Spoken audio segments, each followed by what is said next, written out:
We're going to follow the rationalist attempt a bit further before moving on to empiricism in the interests of epistemology. After all, empiricism lowers the standards of justification required for knowledge. It tells us to be content with probability, since when it comes to matters of fact and existence, as opposed to mere tautologies, that's the best we can ever get. The higher the probability for the belief given our evidence, the better. But empiricist justification is not, as it is for rationalism, an all or nothing affair. It's a matter of degrees, and even highly justified beliefs can be false. What rationalism tries to accomplish through the faculty of pure reason is impossible according to empiricism. So the best argument for empiricism, it seems to me, is to dash rationalism's hopes. And in order to do that, we've got to see what rationalism accomplished, or at any rate, tried to accomplish, but didn't.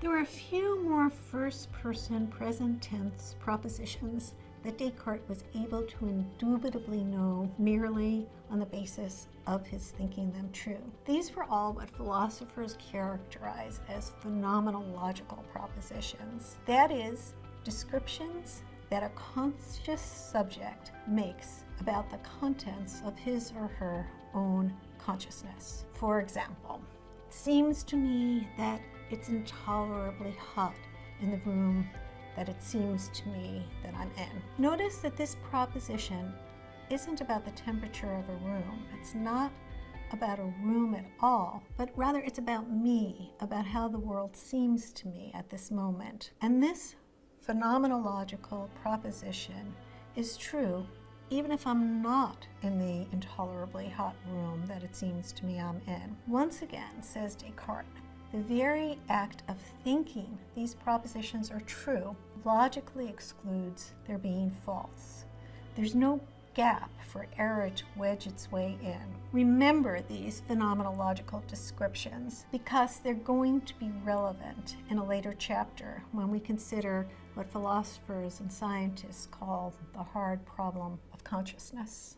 So far, all of Descartes' indubitable propositions have been about himself. Does he ever manage to change the subject? Yes, in fact, his next subject is God, namely that he exists. And here his strategy becomes somewhat different, because here, or so he wants to claim, he's dealing with a necessarily true proposition. Remember that the faculty of reason is the faculty of perceiving logical entailments. So far, he's been looking at propositions whose truth are entailed by the act of thinking them. Now he's going to switch to the logical entailments between concepts. He's going to claim that the proposition God exists is akin to the proposition unicorns have one horn. Just as the concept of a unicorn entails having one horn, so too the concept of God entails existence. In other words,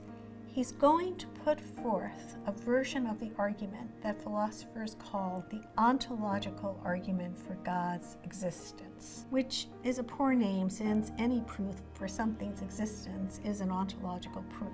A better name for it is the conceptual proof for God's existence, trying to make of God's existence a conceptual truth, a necessary truth. In any case, Descartes wasn't the first to argue conceptually for God's existence. The first, so far as we know, was the theologian Anselm of the 11th century, happened to be the Archbishop of Canterbury. Here's how Descartes' version goes. Consider the concept of a being that is the sum of all perfections. What does that mean? Well, consider a property and whether a thing is a better thing if it possesses this property or if it lacks it. If it's a better thing for having the property, say being knowledgeable, and if the property admits of degrees, as being knowledgeable does, then attribute that property to the highest degree, omniscience, to the sum of all perfections. What about being powerful? Yes, of course. So the sum of all perfections is omnipotent. What about being moral, having the virtues of justice, mercy, loving kindness? Yes, all must belong to the sum of all perfections and to the highest degree. And what about existence? Is a being a better being, an improved being for having or lacking existence? Clearly, for having existence. After all, a thing that lacks existence is nothing. Therefore, the sum of all perfections exists. I've seen lots of students who have heard this argument, and I bet, like you, you're not convinced. I hope you're at least impressed with how ingenious this argument is. But I've never met anyone, even quite confirmed theists, that is, God believers, who think that this argument works, who don't suspect that there's some kind of dirty logical trick being played. Although exactly what's wrong here is very hard to say. In fact, it was the 18th century's Immanuel Kant himself, as I mentioned a few chapters back, a God believer, who put his finger on what's wrong with this particular argument. It treats existence like a property, on a par with other properties like being well-read or having an opposable thumb. But existence plays a very different logical function in logic. If you happen ever to have taken symbolic logic, you know existence is not treated as a property, but as a quantifier. There are a host of logical absurdities you can derive if you treat existence as a property, as this particular argument does. The philosopher Wittgenstein warned us that we often are led astray by language, by confusing the various linguistic forms and functions that language plays. And this is an example. Still, ingenious nevertheless for Descartes to pull it out of his pocket at this particular point.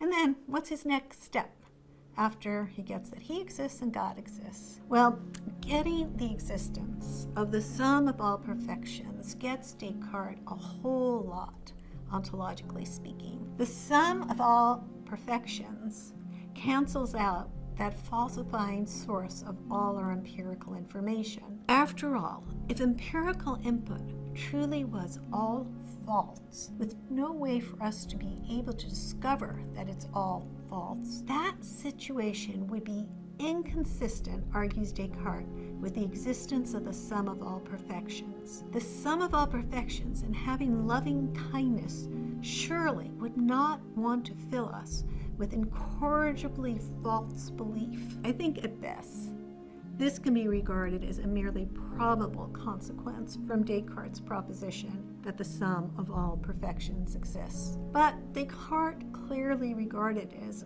more than merely probable, as in fact indubitable. In this way, Descartes is able to claim to indubitably know that the external world, the world of physical objects of various shapes and sizes and positions in space, exists. But it all rests on this fallacious argument for God's existence. Did any rationalist do better? In the next chapter, I want to consider the philosopher who made every claim for the faculty of reason that has ever been made. Before we entirely give up on rationalism's claim to be able to discover a priori the nature of reality, I think that we ought to take a look, however briefly, at this philosopher.